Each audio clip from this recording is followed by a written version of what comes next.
Hundreds of elephant tusks were stacked inside these pits. Beneath them lay bronze faces, broken, scorched, and buried. One mask's eyes protrude 16 centimeters. The mask itself spans 1.38 meters. Many of the objects appear to have been deliberately destroyed. Why ruin a kingdom's sacred images, seal them beneath ivory, and leave no explanation? No writing has been found at Sanxingdui. Later chronicles mention ancient Shu. None explains these pits. If this face had been found without context, it would be easy to mistake it for fantasy. Its ears stretch outward. Its pupils project like narrow columns. A tall ornament once rose from its forehead. It does not resemble a portrait in the modern sense, and it does not fit the familiar image of Bronze Age China. But it is real. It was cast more than 3,000 years ago in what is now Sichuan in southwestern China, and it was not alone. Archaeologists found bronze heads, gold masks, jade blades, vessels, elephant tusks, a standing figure taller than a person, and pieces of bronze trees that once rose several meters into the air. This was not the work of an isolated village. It came from a wealthy, organized society capable of moving raw materials, feeding specialist craftsmen, and casting objects on a monumental scale. And then, for reasons still disputed, that society took some of its most extraordinary possessions apart. The first clue appeared in 1929. A farmer working near the village of Sanxingdui uncovered a cache of jade objects. Some pieces passed into private hands, others eventually drew the attention of scholars. Excavations followed, but the site's true scale remained hidden. Then, in July 1986, workers at a brick factory were digging clay when they struck another deposit. Archaeologists opened what became known as Pit 1. Less than a month later, Pit 2 appeared nearby.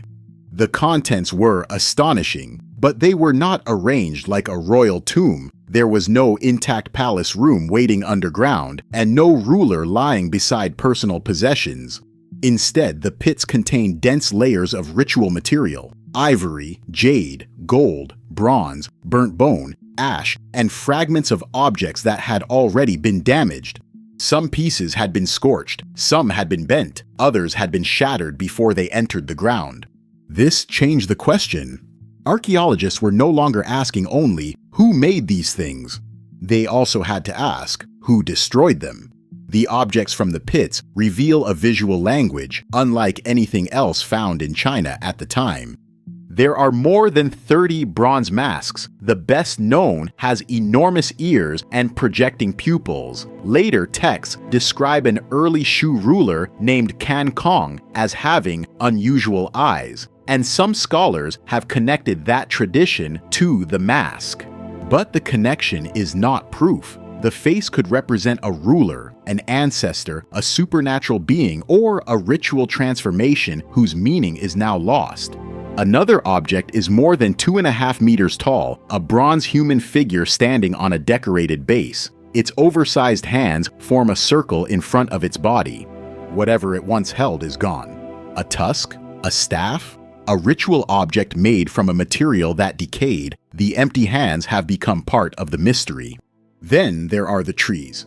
The largest restored bronze tree rises almost 4 meters. Birds stand on its branches. Fruit, flowers, and curling forms climb toward the top. A dragon-like creature descends along the trunk.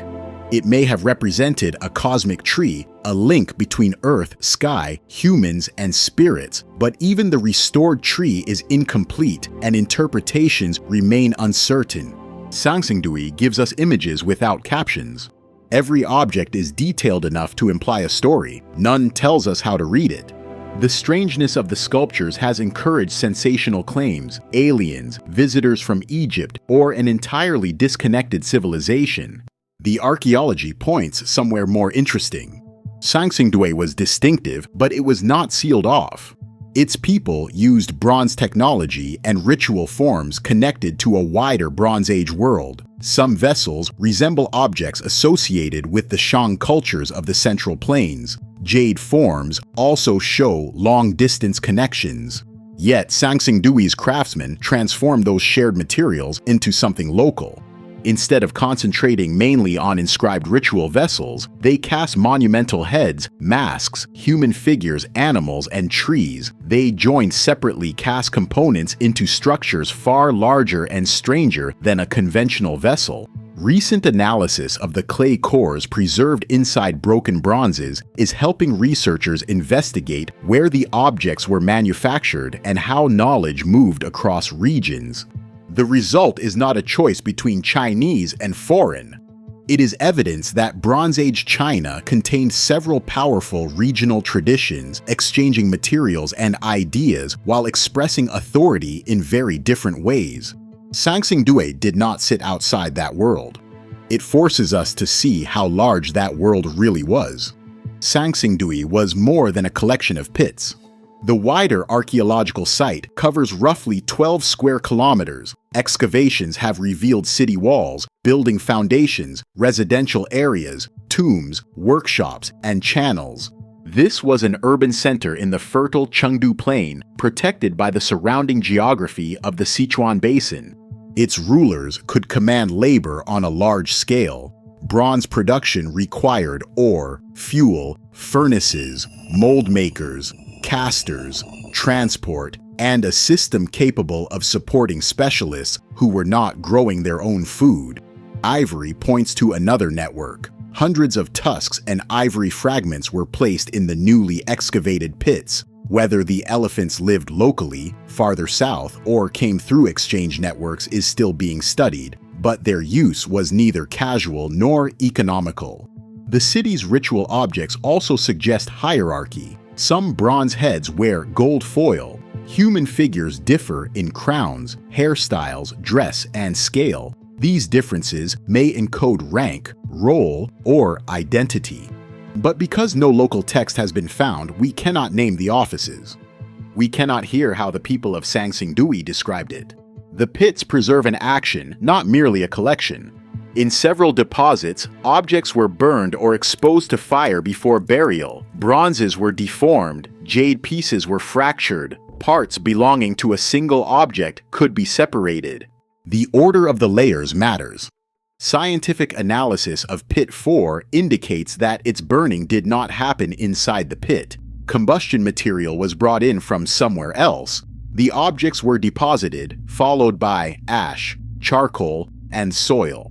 In other words, at least in this pit, the hole was not simply filled with treasures and set on fire. The burning belonged to an earlier event. Some researchers describe the deposits as sacrificial pits. Others prefer the more cautious term burial pits for ritual objects because the pits may be the final stage of a ceremony performed elsewhere. That distinction changes the scene completely. Imagine a sacred complex being emptied. Objects are removed from display. Large bronzes are dismantled. Some pieces are burned or broken. The remains are carried to prepared pits. Ivory is laid above them. Then everything disappears under soil. This is not proven as a single reconstruction, but the deposits look less like panic than a sequence. Someone made decisions about what would be destroyed, how it would be layered, and where it would be buried. There are three broad ways to explain the destruction. The first is ritual renewal. Sacred objects may have reached the end of their ceremonial lives. Breaking and burying them could have removed their power from ordinary use while transferring them permanently to ancestors or gods. In this reading, destruction was not disrespect. It was the final ritual. The second explanation is political or religious change. A new ruler, a new elite, or a new cult may have replaced the institutions represented by the bronzes. Destroying the old images would erase their authority. The care taken in burial could reflect fear, reverence, or both. The third explanation is crisis. War, internal conflict, environmental pressure, or the abandonment of a ritual center may have forced the inhabitants to close the site.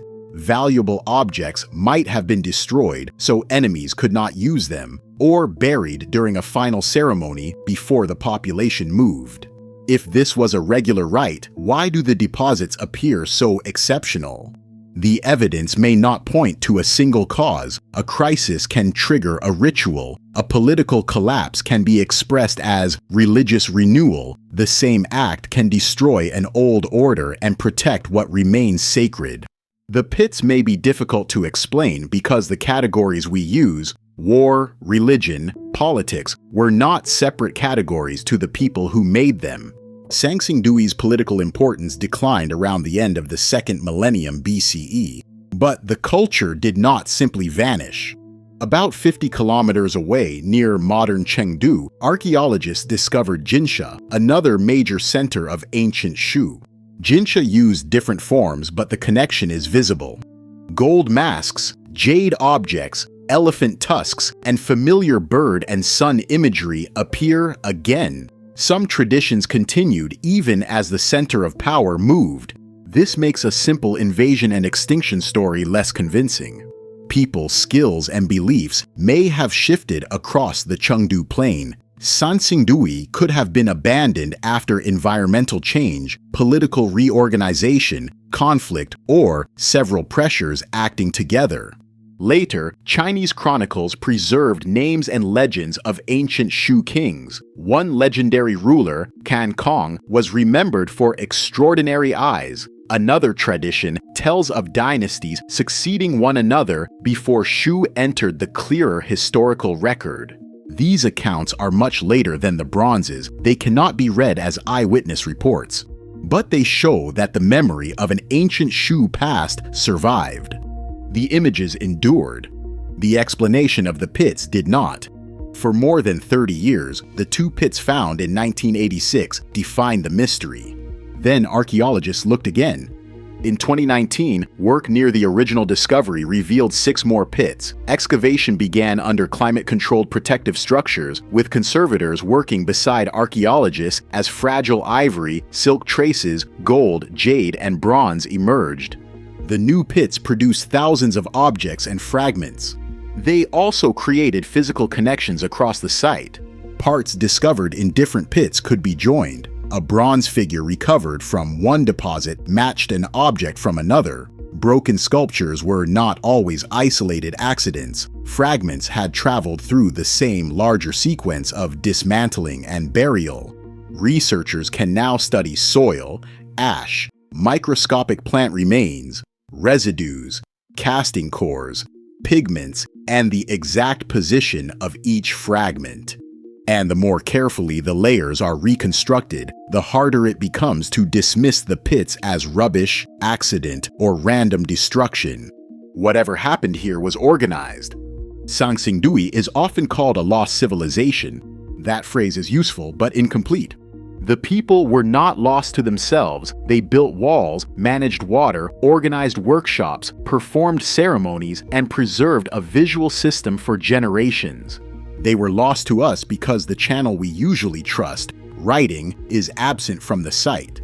No royal inscription identifies the standing figure. No caption names the face with projecting eyes. No surviving order commands the bronzes to be dismantled. And no witness explains why ash, ivory, jade, gold, and sacred images were sealed together. So archaeology has to read actions instead of sentences. A broken edge shows that an object was damaged. Heat deformation shows exposure to fire. The soil shows whether that fire burned inside the pit. The layers show what was placed above what. Fragments joined across pits show that separate deposits belong to one connected event. This evidence cannot tell us the words spoken during the ceremony, but it can tell us that there was a ceremony to explain. More than 3,000 years ago, people gathered the material symbols of their world, faces that represented powers we cannot name, a towering figure holding an object we cannot recover, bronze trees connecting realms we can no longer describe. They broke many of them. They exposed some to fire. They carried the remains to prepared pits, layered them with ivory and ash, and covered them. Perhaps they were ending a ritual cycle. Perhaps they were ending a dynasty. Perhaps to them, those were the same thing. The treasure was not hidden intact, ready to be reclaimed. It was transformed and then removed from the human world. Sanxingdui's greatest mystery is not why its people disappeared. Their traditions continued elsewhere. The mystery is why, at one specific moment, an entire system of sacred objects had to die. And until writing is found, or the pits yield one final piece of evidence, the only answer they left us is the act itself. Broken, burned, and buried.